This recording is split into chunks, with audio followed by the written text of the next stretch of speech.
Oi, gente, bom dia, como que vocês estão? Eu espero que todos estejam bem.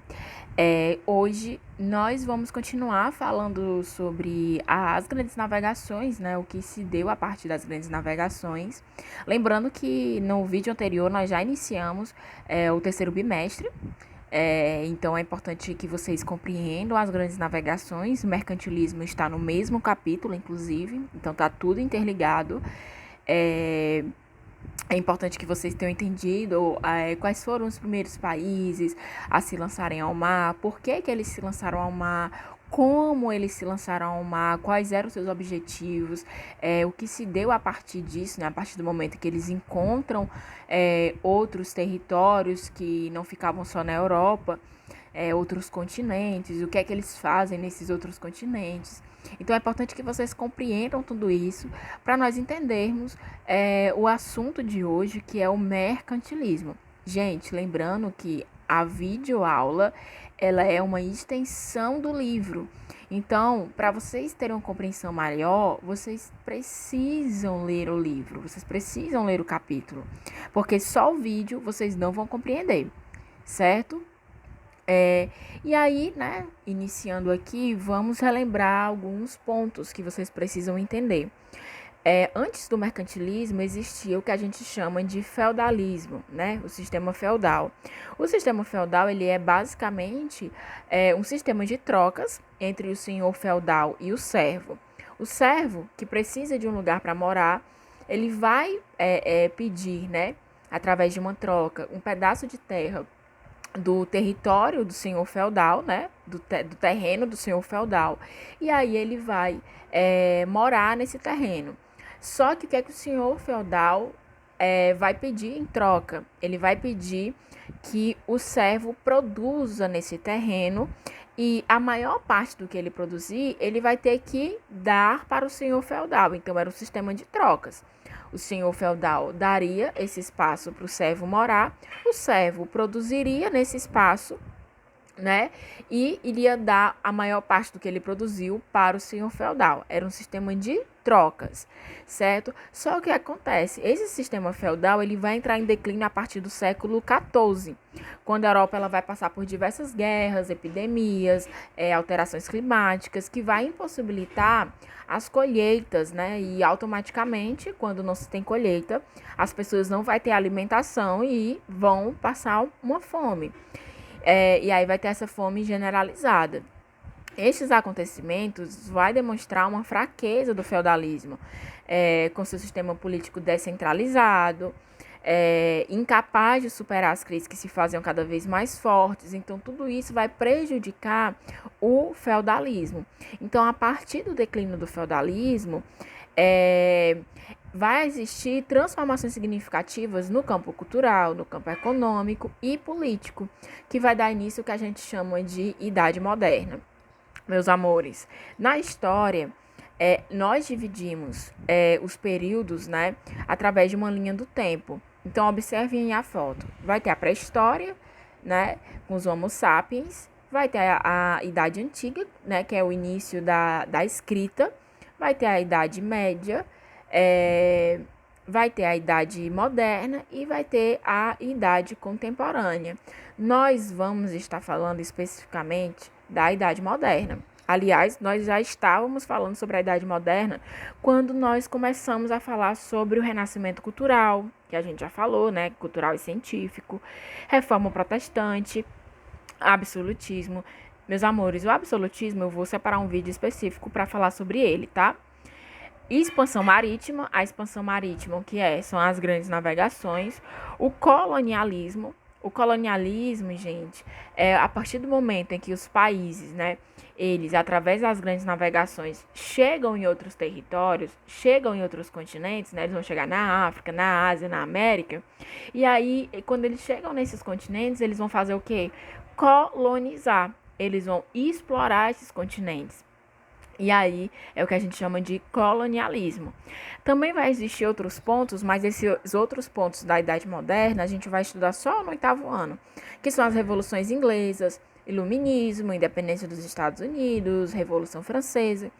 E a Idade Moderna, ela finaliza com a Revolução Francesa, dando início à Idade Contemporânea. Mas aí a gente só vai falar sobre Idade Contemporânea no próximo ano. Gente, o mercantilismo, né? O mercantilismo, ele é importante que a gente saiba que ele faz parte do antigo regime, que é a Idade Moderna, e ele foi um sistema de organização dos Estados Nacionais que vai vigorar na Europa do século XVI e século XVIII. A sua política ficou conhecida como absolutista e sua economia foi definida pelas práticas mercantilistas. O absolutismo, eu coloquei aqui bem resumido para vocês, mas a gente vai falar sobre isso melhor, mais aprofundado no outro vídeo. Mas assim, o absolutismo ele é um sistema político na qual o poder ele se encontra nas mãos do rei, né? Eu já falei várias vezes para vocês sobre o absolutismo. O rei, gente, ele vai ser o centro de tudo, né? Ele vai representar os interesses da nação, o ideal nacional. O rei, ele concentrava todos os poderes na sua mão. Ele vai instituir as leis, vai exercer a justiça, controlar o poder militar, nomear ministro, criar impostos. Então, observem que toda a sociedade ela vai girar em torno do rei. Por isso que ele se chama absoluto. Agora, ele não é só mais uma figura simbólica, como ele era no sistema feudal. Agora, ele é uma figura que representa toda a sociedade. E ele vai exercer todos os seus poderes em todos os âmbitos da sociedade. O exemplo maior, né, o símbolo máximo do antigo regime, vai ser o rei Luís XVI, né, o rei da França. Ele era conhecido como Rei Sol, né, esse carinha aí que tá na foto para vocês. Gente, aí é só para vocês se ligarem. Por que Rei Sol, né? O que é o Sol? O Sol, ele tá no centro. E aí os planetas giram ao seu redor. É basicamente isso. O rei, ele tá no centro e toda a sociedade gira ao redor dele. Para nós entendermos o mercantilismo, é importante a gente entender qual é a base, quais são as bases do mercantilismo. Então, é importante que vocês printem essa tela, copiem no caderno, certo? Principal base do mercantilismo, metalismo, também conhecido como bulionismo, que é basicamente a acumulação de metais preciosos. Então, quanto maior a arrecadação do Estado, mais rico ele seria. A Espanha, inclusive, ela foi a que mais enriqueceu, né, olhando por essa ótica, pois ela foi a primeira a encontrar metais preciosos na América. Então, o metalismo é a acumulação de metais preciosos, ouro e prata. Protecionismo, ele é uma elevação das taxas alfandegárias, que vai dificultar a entrada de produtos estrangeiros. O país, né, o Estado, ele vai fazer isso para proteger a sua produção interna. Então, pensem comigo, se ele consegue inibir a importação, né, de produtos estrangeiros e, ao mesmo tempo, ele vai conseguir proteger a produção interna. Então, se ele consegue inibir a importação e estimular a exportação, ele vai alcançar a balança comercial favorável. Conseguiram compreender?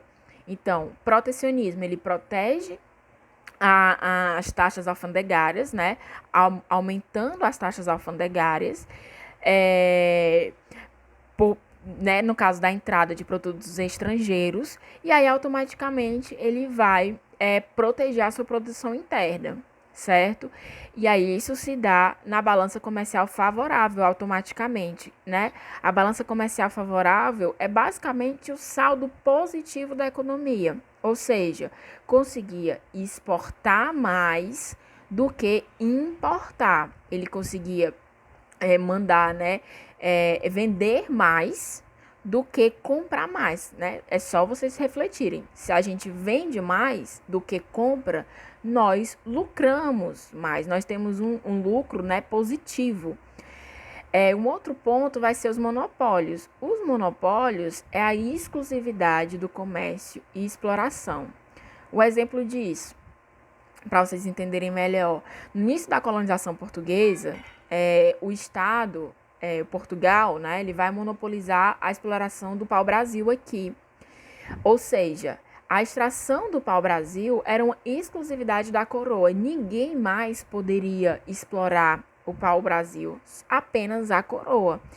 Em determinadas épocas, o Estado, Portugal, ele passava o direito de explorar o pau-brasil a particulares mediante apagamento. Então, o monopólio é uma exclusividade do comércio e da exploração. Só quem podia explorar e comercializar determinados produtos era a coroa, certo? Um outro ponto importante vai ser a exploração colonial, né? Que é o papel de uma colônia, era enriquecer a metrópole. Pensem, o papel do Brasil, quando o Brasil era colônia, não era tornar o Brasil um grande império, muito pelo contrário, né? Era explorar o território para enriquecer Portugal, certo? Então, essas são as bases principais do mercantilismo. E aí, meus amores, vai ter diversos mercantilismos, né? Por isso que eu coloquei esse ponto aqui, vai ter mercantilismos europeus. Então, alguns países, eles vão focar mais em um determinado ponto do mercantilismo, por isso que a gente chama mercantilismos, no plural. A Espanha, ela vai adotar um mercantilismo metalista, né, e ela vai enriquecer com ouro e prata. A França, ela vai adotar um mercantilismo industrial, ou também conhecido como cobertismo, e ela vai se destacar na produção de artigos de luxos, né, como leques, porcelanas, perfumes, tecidos.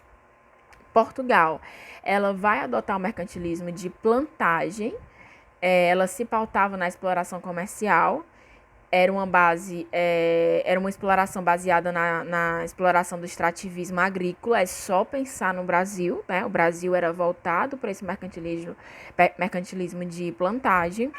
E a Inglaterra, ela vai adotar um mercantilismo comercial e industrial, na qual ela vai fazer investimentos no comércio marítimo, construção naval, fundação de companhias comerciais.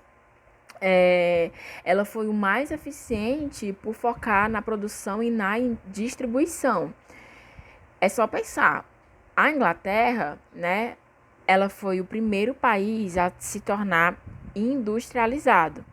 Por quê? Porque desde o século XVI, ela já está focando nesse